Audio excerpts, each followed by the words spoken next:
En visite à Moscou le 19 novembre dernier, le président du Conseil de la République togolaise, Faure Gnassingbé, a remercié Vladimir Poutine pour son appui déterminant dans la lutte contre le terrorisme au Sahel. Cette position contraste avec celle véhiculée par plusieurs observateurs et médias internationaux qui voient un échec de la Russie au Sahel. Dans cette vidéo, nous revenons sur la réalité de l'engagement russe au Sahel. N'oublie pas de liker, t'abonner et activer la cloche de notification pour rester informé de l'actualité africaine. Excellence, j'ai entendu le président du Conseil du Togo remercier Vladimir Poutine pour son appui déterminant au Sahel dans le cadre de la lutte contre le terrorisme. Ça veut dire que lui il considère que l'intervention de la Russie au Sahel est plutôt positive alors que... Moi je crois, je ne suis pas interprète des intentions du PC. Non, pas intention, il l'a dit. Oui, disons de ce que le PC pense. Mais pour moi, c'est une façon de dire à Poutine, c'est ce que je veux que tu fasses chez moi. Oui, justement, parce qu'il a raison, parce que les autres pensent que l'intervention de la Russie au Sahel a été un échec, ils le disent tous les jours, que ça a contribué à enliser la situation. Il ne faut pas suivre le discours, le narratif des autres. Des journalistes racistes, comme Wassim Nasser, et Serge Machin, noir mais plus raciste que Wassim Nasser. Quand tu prends des gens comme ça, tu ne peux entendre que ceux-là, cela. Et ils ont encerclé Bamako, non? Ils vont prendre Bamako, non? Ils l'ont pris. Les Russes sont là. Quand on parle d'aide logistique, il ne s'agit pas de filer de vieilles Kalachnikov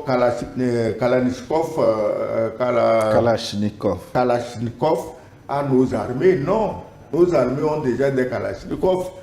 Il faut la logique, il faut commencer par les radars et les satellites. Comment est-ce que les Maliens, les Burkinabés et les Nigériens arrivent aujourd'hui à terroriser les terroristes, pour reprendre l'expression de Charles Pasqua, qui est le ministre français de l'Intérieur, qui avait dit qu'il va terroriser les terroristes et il a réussi effectivement à les terroriser.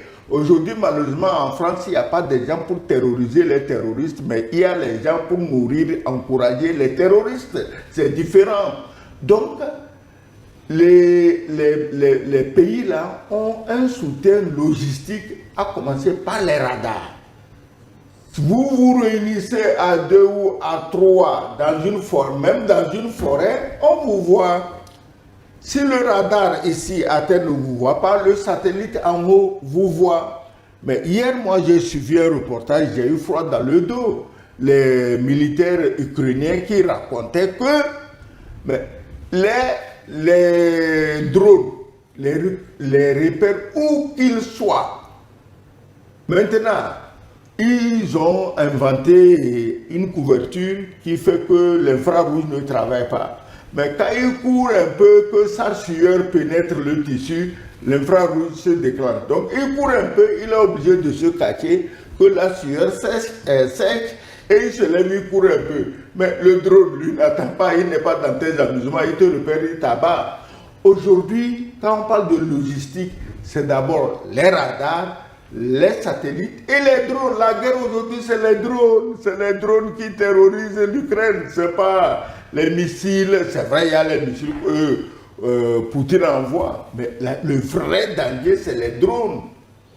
Donc, nous, il est important que tous les pays du Sahel et tous ceux qui leur sont proches, qui sont vraiment déterminés à lutter contre les terroristes, ceux qui ne veulent pas laisser à massacrer leurs militaires pour faire plaisir à tel ou tel autocrate qui est à peine à 11% de soutien de sa population, mais vous avez intérêt à vous adresser aux Russes qu'on vous donne ce soutien logistique, les drones, les radars, les satellites et les canons, pour que vous fassiez la guerre contre les soi-disant terroristes. Oui. Didier, est-ce que l'appréciation du PC togolais à l'endroit de Poutine, est-ce que ça va plaire dans le camp occidental quand il dit à Vladimir Poutine merci d'avoir aidé le Sahel à progresser dans la lutte contre le terrorisme? Je vous ai dit tout à l'heure que la diplomatie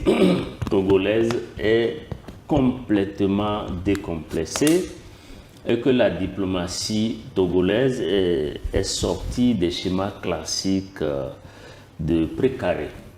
Donc le PC sait très bien ce qu'il est en train de faire, ça fait partie de sa ligne. La preuve est que la rencontre avec Poutine est intervenue quelques jours seulement après avoir rencontré à Paris le président Emmanuel Macron. Donc le PC, il n'a que faire des intentions de tel ou tel. Le PC fait ce qui est bon et juste pour son peuple et pour sa mission sur le continent. Est-ce qu'il n'y aura pas de représailles? Parce que ceux qui ont choisi la voie de la Russie, on sait. Bon, il n'est pas. Enfin, dans la vie, il ne faut jamais dire jamais. Mais ce faisant, il faut se préserver. Mais je pense que la ligne que nous soutenons, c'est de faire ce qui est bon, ce qui est juste pour le continent et pour le peuple. Donc, après ça, et je crois que la vision du PC sur la Russie, sur l'œuvre de la Russie dans le Sahel est une vision qui est très clairement juste. Il ne faut pas s'enfermer dans le narratif des autres. N'oubliez pas que la guerre en Ukraine, c'est la Russie contre à la fois l'Occident et les États-Unis. C'est ce que ça veut dire. Et si aujourd'hui la Russie tient toujours, ça veut dire que la Russie tient face à qui? Pas à l'Ukraine. L'Ukraine, ce n'est rien du tout. Si ça ne tient qu'à l'Ukraine, c'est une affaire de 2 ou 3 jours. Mais si jusqu'aujourd'hui, la Russie n'est pas tombée, si jusqu'aujourd'hui, la Russie continue d'avancer sur le terrain, et que vous avez vu les États-Unis eux-mêmes sont obligés de ramener Vladimir Poutine sur la scène internationale, de l'accueillir sur le territoire, de discuter avec lui, c'est parce que justement, ils ont compris qu'en face, ils ont affaire à un dur à cuire qui tient une véritable puissance. Donc le PC le sait. C'est pour cela que quand le PC encourage Vladimir Poutine, le remercie d'abord et souhaite un partenariat durable à la fois avec les États du Sahel et le Togo, je pense que tout ceci n'est pas simplement une vue d'esprit, c'est carrément une vision qui est basée sur des faits réels.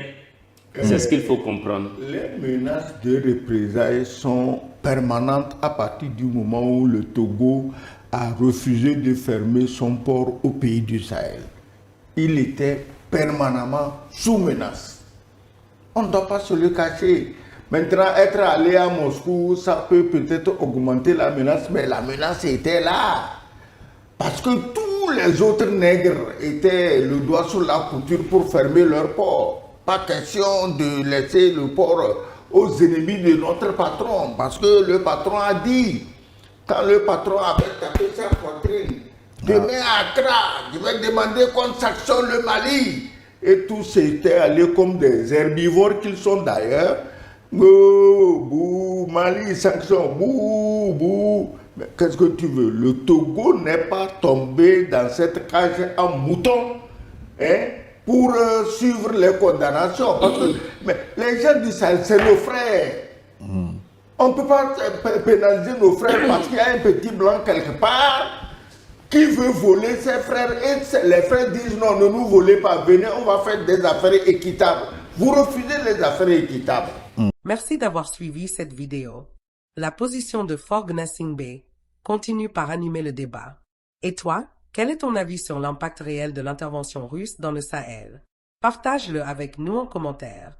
À bientôt sur ta chaîne pour un nouveau débrief de l'actualité africaine.